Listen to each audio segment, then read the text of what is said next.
Have you ever gazed up at the night sky and wondered about the stars twinkling back at you? Each one is a sun, a colossal ball of fiery gas burning trillions of miles away. Now let's take that wonder a step further. What if you could fall into one? Not just any star, a K-type main sequence star, also known as an orange dwarf. It's a journey no human will ever take, a purely hypothetical plunge into one of the most extreme environments the universe has to offer. This isn't about surviving, it's about understanding the sheer, untamed power of the cosmos. The idea sounds straight out of science fiction. We picture space as cold and empty, but a star is the complete opposite. It is a place of unimaginable heat, crushing pressure, blinding light. To even approach such a body would be an odyssey of epic proportions, a one-way ticket to the heart of creation and destruction. As you begin this imaginary fall, you would witness spectacles beyond human comprehension, the fabric of space and time seeming to warp around the star. The laws of physics we know would be twisted into extreme and violent forms. This thought experiment is more than morbid curiosity. By exploring this impossible descent, we can peel back the layers of a star and appreciate its structure and function. What forces are at play? What makes a star shine? How does it hold itself together against its immense gravity? Before we can appreciate the full intensity of our fall, we need to understand our destination. A K-type main sequence star is a fascinating celestial object, often called an orange dwarf. Main sequence means it's in the most stable, longest phase of its life, steadily fusing hydrogen into helium in its core like our sun. They're the universe's middle children, positioned between G-type yellow stars, like our sun, M-type, the smaller, cooler red dwarfs. Here's how red, orange, and yellow dwarfs compare. Their orange hue comes from surface temperatures typically around 3,900 Kelvin up to about 5,300 Kelvin.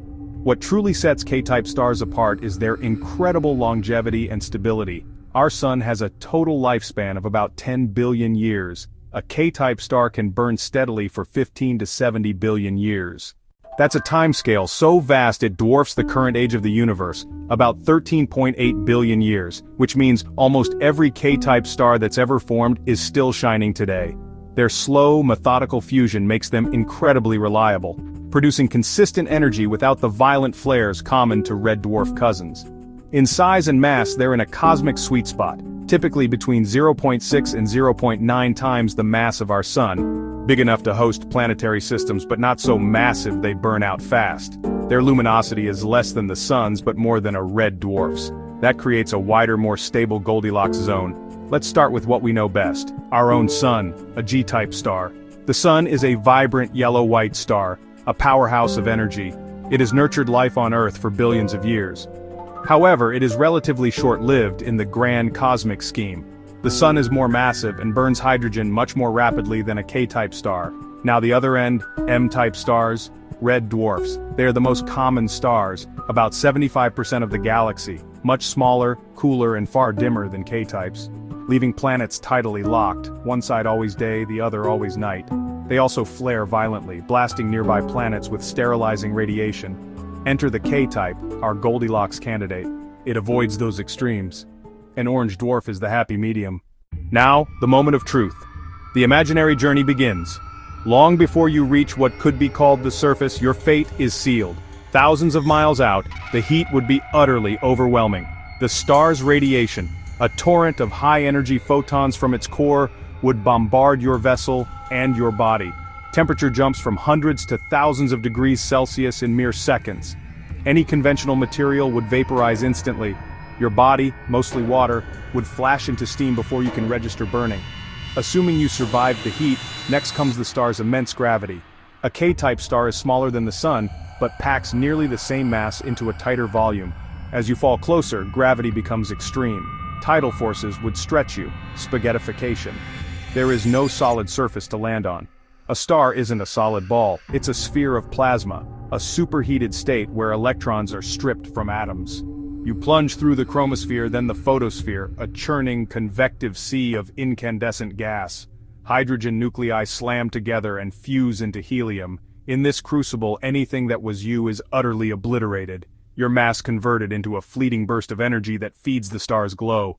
After surviving our harrowing and thankfully imaginary plunge, one big question remains. Why are we so fascinated by these orange dwarfs?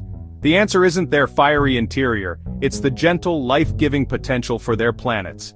K-type stars are the marathon runners of the cosmos. They can live for up to 70 billion years. That gives an enormous window for life to arise and evolve.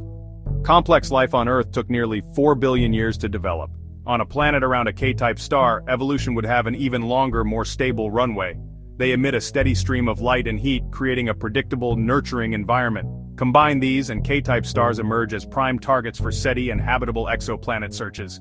Telescopes like the James Webb Space Telescope are focused on them. They are the true Goldilocks stars, not too hot, not too cold, and they last for a very, very long time. Keep looking up and never stop asking what if. If you enjoyed this cosmic journey, check out my profile for more mind-bending content. And don't forget to explore AI Media Machine, the all-in-one platform to create 50+ pieces of professional content per week.